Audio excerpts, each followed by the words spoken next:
Hello students, welcome back to my YouTube channel Mamta Classes. Today we will study complex number from class 11th. Now we will learn what are complex number, how we need these number and how it works, how it operate the operations, addition, subtractions. Now this video is for all the CBSE students as well as for the JEE students, those who are preparing for IIT JEE. This is the best video you will ever find on YouTube channel. So why we need complex number, how we work on that. आप सभी को याद होगा 10th class में आपने जब quadratic equation chapter याद किया था, मैम हमें कल का पढ़ा याद नहीं होता, आप 10th क्लास का पूछ रहे हैं. It's okay, let me recall you. देखिए, हम सब ने नेचर ऑफ रूट्स पढ़ा था. नेचर ऑफ रूट्स, वहां पे हमारे पास 3 केस आते थे. पहला, D square minus 4ac greater than 0, D square minus 4ac equals to 0 and D square minus 4ac less than 0. जब ग्रेटर देन 0 था तो रूट्स कैसे थे? Real plus distinct. डिस्टिंक्ट का मतलब अलग अलग. रियल रूट्स होते थे और अलग अलग रूट्स होते थे.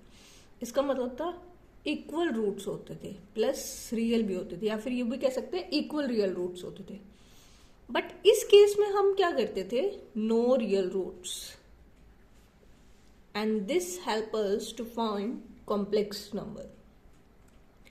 यहां से कॉम्प्लेक्स नंबर डिराइव होता है. अब आप कहोगे कि मैम कुछ ऐसा केस लीजिए जहां पे ये कंडीशन होल्ड कर रही हो. आप सभी फैमिलियर है डिस्क्रिमिनेंट क्या होता है, सॉरी डी जो होता है वो डिस्क्रिमिनेंट होता है, ठीक है. और ये जनरल इक्वेशन होती है ax square plus bx plus C के लिए, जहां पे डी की वैल्यू हमारे पास क्या होती थी?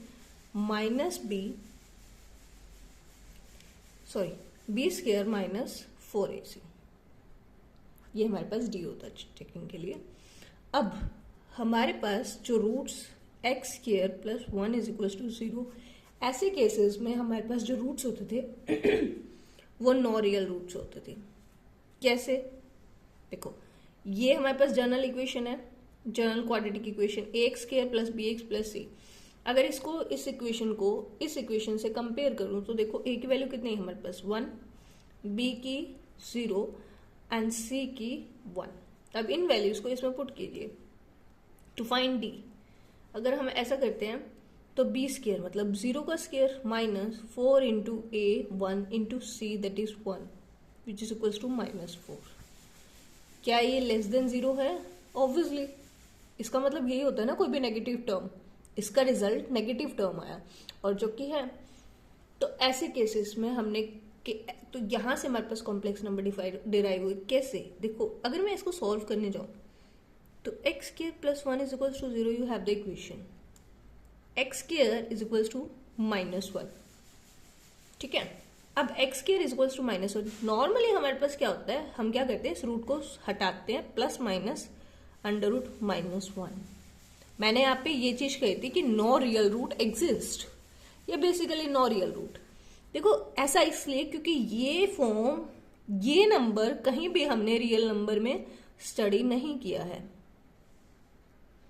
क्या आपने कहीं ये रिप्रेजेंटेशन रियल नंबर में किया? हमने रियल नंबर्स कौन कौन से बताए थे? 0, 1, नेगेटिव, पॉजिटिव, है ना, fraction, decimal, terminating, non terminating, blah blah and etcetera etcetera.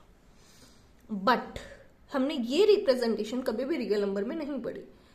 तो अगर मैं इसको एक जनरल टर्म एक पर्टिकुलर नंबर से डिनोट कर दूं, फॉर एग्जांपल अगर मैं अंडर रूट माइनस 1 को i से रिप्लेस कर दूं तो मेरे पास इस इक्वेशन के सोल्यूशन आ जाते हैं which will be positive and negative of i.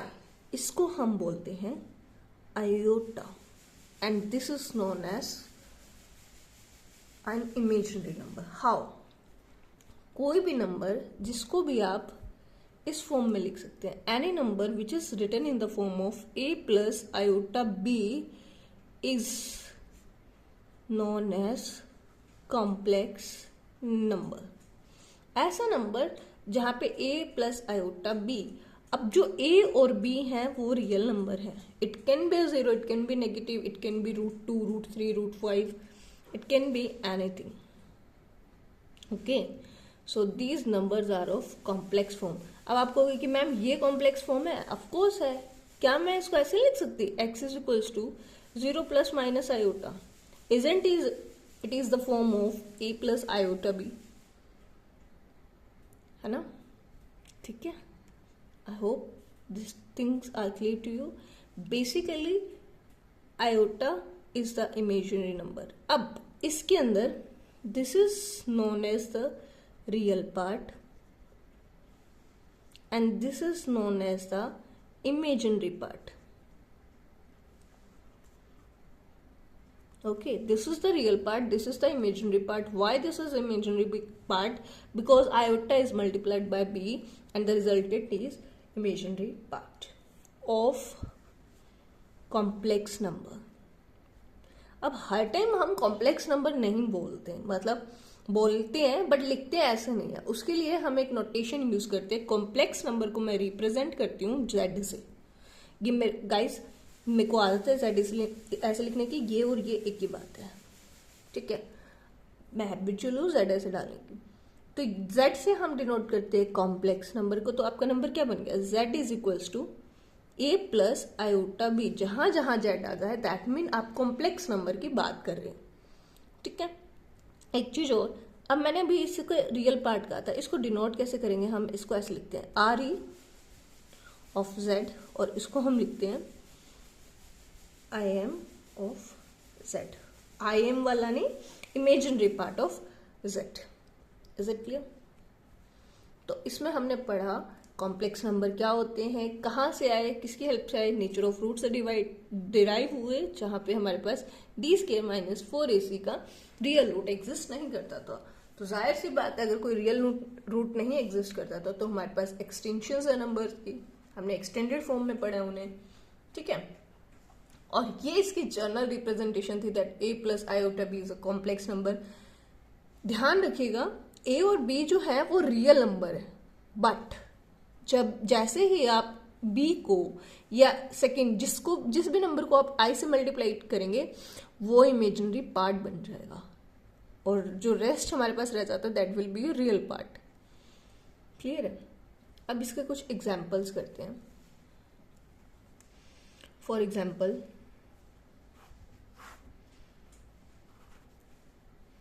2 plus 3 iota, 0 plus 0 iota, 1 plus 0 iota, 0 plus 1 iota. देखो, this is a complex number, complete complex number, and this is the real part and this is the imaginary part. ठीक है. जहां जहां आई लग गया वहां वहां this. अब यहां पे 0 एक कॉम्प्लेक्स नंबर भी है एंड 0 एक रियल नंबर भी है, because in complex number we can write it as 0 plus 0 iota and in real we simply just write it as 0. अब आता है 1 plus 0 iota and 0 plus 1 iota. अब मैं इसको एक सेकेंड के लिए इसको होल्ड पे रख रही हूं, अभी हम डिटेल में करेंगे. और होल्ड पे रखने का रीजन है हम अभी बताती हूँ. देखो, आप सब ने कार्टेशियन प्लेन पढ़ा हुआ है ना. अब कार्टेशियन प्लेन में होता क्या था, बेसिकली ये कार्टेशियन प्लेन होता था जहां पे किसी x के कोरस्पॉन्डिंग आपको कुछ y मिलता था. किसी x के कोरस्पॉन्डिंग कुछ y मिलता था. फर्क क्या था, ये x एक्सिस होती थी and this is your y axis. ठीक है. वैसे ही एक और चीज भी होती थी यहाँ पे. अगर मैं कह देती थी कि x इज इक्वल्स टू 2 और x is equals to some anything a, ठीक है, तो जो लाइन होती थी that is parallel to y axis. Similarly if y is equals to 3 I am taking or something b, then the line will be parallel to x axis. Similarly, this thing happens in complex plane, but the y axis changes with the imaginary axis. This is your complex plane, Argand plane and Gaussian plane, Gaussian plane और Gaussian plane. ठीक है, यहाँ पे x axis is similar, but x axis को यहाँ पे नाम दिया जाता है real axis, and y axis का नेम चेंज हो जाता है इमेजिनरी एक्सिस. ठीक है, तो जाहिर सी बात है हर x के कोरस्पॉन्डिंग अगर मुझे यूनिक y मिल रहा था तो हर रियल एक्सिस के पॉइंट के कोरस्पॉन्डिंग मुझे कुछ ना कुछ इमेजिनरी x में कुछ मिलेगा एक्सिस में. ठीक है, अगर x इक्वल्स टू 2 लेने पे लाइन जो है वो y के पैरेलल आ रही थी. x इक्वल्स टू मतलब रियल एक्सिस पे अगर समथिंग में कुछ पॉइंट ले रही हूँ something 2, then this line will be parallel to imaginary axis. And अगर y के अलोंग कुछ ले रही हूँ, कुछ भी लाइक आयोटा 3 लिया, ठीक है, तो that line will be parallel to real axis. Clear है? नोटेशन इसका बहुत सिंपल है. सिंपल मतलब this is your 1, this is your 2, 3, 4 and this is your -1, -2, -3. This is your iota, 2 iota, 3 iota, and here it is your negative of iota, negative of 2 iota, negative of 3 iota, and so on, as we did in x Cartesian plane और xy plane. ठीक है, अब question पे आते हैं. Question क्या था? Question कह रहा था 1 + 0 iota एंड 0 + 1 iota. अभी हम इस पे थे ना. देखो 1 + 0 iota बता रहा है कंप्लीटली रियल पार्ट. क्या कह रहा है? Completely real part. और ये क्या बताता है? इमेजिनरी लाइन और इमेजिनरी पार्ट. क्लियर है? अगर हम एक्सिस पे बात कर रहे हैं, प्लेन के अंदर बात कर रहे हैं, तो then it turns to a line, otherwise it's a part. तो मतलब मैं ये बोल सकती हूँ अगर नंबर ऐसा है that is purely imaginary number, that is purely imaginary number. और इस केस में मैं बोल सकती हूँ purely real number. Is it clear? Is it clear? जैसे ही आप नंबर्स में एक्सटेंडेड फॉर्म पढ़ते हैं, स्टार्टिंग में आपने नंबर सिस्टम पढ़ा, natural number, whole number, then you turns to rational number, irrational number, and then the whole set calls real number. जैसे जैसे आप नए नए नंबर्स इंट्रोड्यूस करते हैं वैसे वैसे हम उनको ऑपरेट करना भी सीखते हैं. Operate obviously basic operations, addition, subtraction, multiplication and division. How we will add the complex number? Now, the first term we have is, before going to operations, let me tell you, अगर मैं आपसे कहूँ कि ये कोई first complex number लिया मैंने, कुछ a + iota b एंड कुछ दूसरा लिया c + iota d. अब अगर मुझे ये दिखाना है कि z1 z2 के बराबर है, मतलब ये कॉम्प्लेक्स नंबर इस कॉम्प्लेक्स नंबर के बराबर है, उसके लिए हमारे पास कंडीशन होती है real part should be equal to the another numbers real part and imaginary part should be equals to this. अगर ये दोनों नंबर आपस में इक्वल है तो a c के बराबर होगा एंड b d के बराबर होगा, तभी ये नंबर्स इक्वल होंगे, अदरवाइज ये नंबर्स इक्वल नहीं होंगे. फॉर एग्जाम्पल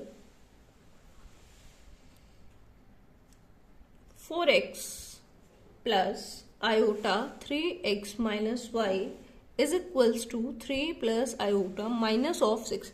देखो यहाँ पे ना बहुत सिंप्लीफाइड फॉर्म आपको दे रखी है. नॉर्मली इतनी सिंप्लीफाइड फॉर्म आपके पास नहीं होती. ठीक है, तो आपको सॉल्व करना रहता है. यहाँ पे देखिए, अगर मैं इसको एक बार सिंपली करूँ 4x प्लस, अब ये आयोटा है तो जाहिर सी बात है कंप्लीट नंबर के साथ है, तो ये पूरा ही इमेजिनरी पार्ट हो गया. 3x - y is the imaginary part. 3 ये अकेला है प्लस आयोटा -6. देखिए मैंने क्या कहा कि अगर ये दो नंबर इक्वल हैं, अब ये क्वांटिटी इसकी इक्वल में लिखी हुई है, दैट मीन इसका रियल पार्ट इसके रियल पार्ट के बराबर है एंड इसका इमेजिनरी पार्ट इमेजिनरी। ठीक है, तो यहां से हम बोल सकते हैं 4x is equals to 3 which implies x is equals to 3/4 and 3x minus y is equals to -6, क्योंकि इमेजिनरी पार्ट के इक्वल होगा। तो यहां से अब x की वैल्यू हमने अभी भी फाइंड की थी 3/4, 3 into 3/4 minus y is equals to -6। इसको इस साइड लेके जाएंगे, इसको सिंप्लीफाई करेंगे, 9/4 plus 6 is equals to y which is equals to 4 6 24 plus 9 is equals to 33/4 which is equals to y. अगर ये दोनों नंबर इक्वल हैं तो x और y की वैल्यू हमारे पास ये है। अब आप कहोगे कि मैम आपने सॉल्व कर दिया, आप वेरीफाई कर लीजिए, जस्ट सब्स्टिट्यूट द वैल्यू।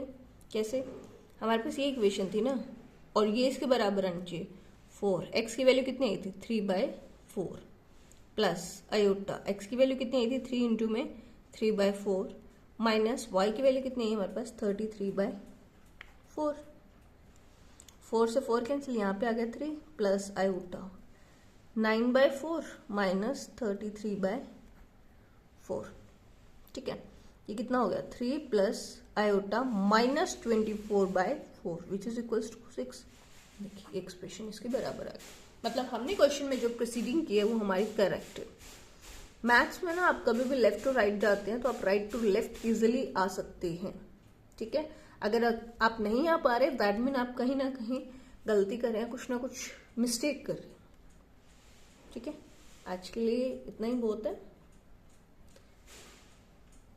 नहीं, थोड़ा सा हम आगे भी करेंगे। हम सीखेंगे operations, how we add, how we subtract, how we multiply. ठीक है, तो बहुत ही बेसिक से क्वेश्चंस हैं, मुझे पता है। ये सब इसलिए हो रहा है ताकि आपकी प्रैक्टिस हो जाए। आप कहोगे कि मैम अब हमें ऑपरेशंस भी नहीं आते, ऑफ कोर्स आते हैं आपको, बट द थिंग इज कि आप जितना ज्यादा इसकी प्रैक्टिस कर लेते हैं ना, आयोटा की हैबिट डाल लेते हैं, it's not I it's iota. जब आपकी वोकैब आप बोलते हैं, आपकी स्पीकिंग में और आपके हैंड्स जो है वो एक साथ मूव करें तो अब आपको बेसिक आ जाता है। और किसी भी टर्म के लिए हमें बेसिक आना बहुत जरूरी होता है। फर्स्ट चीज जो हम एडिशन सीखें, कैसे? एक basic z equals to z1 is equals to a plus iota b and z2 is equals to c plus iota d। Simply we have to add this. How we will add? z1 plus z2 which is equals to z1 कितना है a plus iota b plus c plus iota d। Real part में add होगा a plus c plus and imaginary part में add होगा। ठीक है, आप इसको वैसे भी ध्यान रख सकते हैं जैसे आप इरेशनल नंबर में सब्ट्रैक्शन या एडिशन करते थे। आपको ध्यान होगा, आपके पास अगर कुछ ऐसा नंबर है -+2√3, तो आप रेशनल नंबर को रेशनल नंबर में ऐड करते थे और इरेशनल को इरेशनल में ऐड करते थे। तो यहाँ पे जब मैं इनका ऐड करती थी तो ये बनता था 1+3√3। ठीक है, तो यहाँ पे भी कुछ ऐसा ही है, बस लिखने का फॉर्मेट थोड़ा अलग है, that's it. Is it clear? अब इसका एक बेसिक सा क्वेश्चन करते हैं। z1 है अगर आपके पास -2 + 3 आयोटा एंड z2 है आपके पास 4 - 3 आयोटा। आपको सिंपली से ऐड करना है, तो हम ऐड के लिए z1 + z2 is equals to -2 + 3 iota plus 4 - 3 iota. Real part कौन सा है जिसके साथ आई नहीं है, तो -2 एंड 4, -2 + 4 प्लस हमने इसलिए लिया क्योंकि हमें ऑपरेट एडिशन के रिस्पेक्ट में करना है। इमेजिनरी पार्ट को इमेजिनरी पार्ट के साथ कलेक्ट किया, -2 + 4 that is +2 and it becomes 0। यहाँ पे एक चीज देखिए आपने, जब आप किसी दो कॉम्प्लेक्स नंबर को ऐड कर सकते हो, it may be a real number and it is also a complex number because this can be written as 2 + 0 iota. Is it clear? But ये जो रिजल्ट आई है हमारे पास कौन सा है? Purely real number. क्यों? क्योंकि अभी अभी हमने एक एग्जाम्पल किया था 1 + 0 आयोटा वाला। Is it clear? Because when we place it on an argand plane, this is 2 and 0, मतलब यही आ गया 2, 0। ठीक है, तो this is what? This is a purely real axis. Is it clear? Is it clear? Now next is, let me give you some questions to in the another video. Do it for your homework. Like we will operate another operations in the another video. So let me give you some very basic question.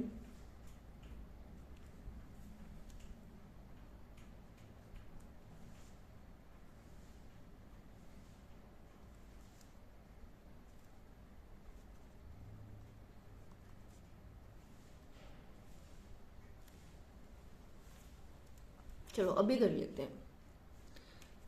अब Z1 and Z2 दो अलग अलग number है, add कैसे करेंगे? Z1 + Z2, real part इसका क्या है? 2√3। कंफ्यूज मत होना, ये इरेशनल नंबर है बट ये रियल पार्ट ही है। This is a real number.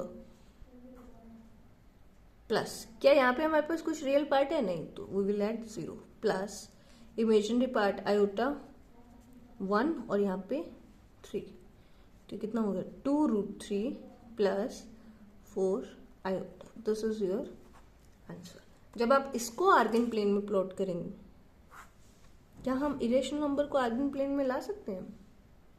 हमने √3 को प्लॉटिंग सीखी थी ना, हमने √2 और √3 की 9th क्लास में हमने सीखा था कि इसको कैसे प्लॉट करेंगे। तो ये अप्रोक्सीमेट यहाँ कहीं होगा 2√3, because this is equal to 1.7 and this is your 2, here it is your 3, और ये नंबर कहीं यहाँ कहीं होगा 2√3, 4। Is it clear? I hope you enjoy the lecture. I hope you learn something new. And if this video is helpful to you, let me know in the comment section. Thank you.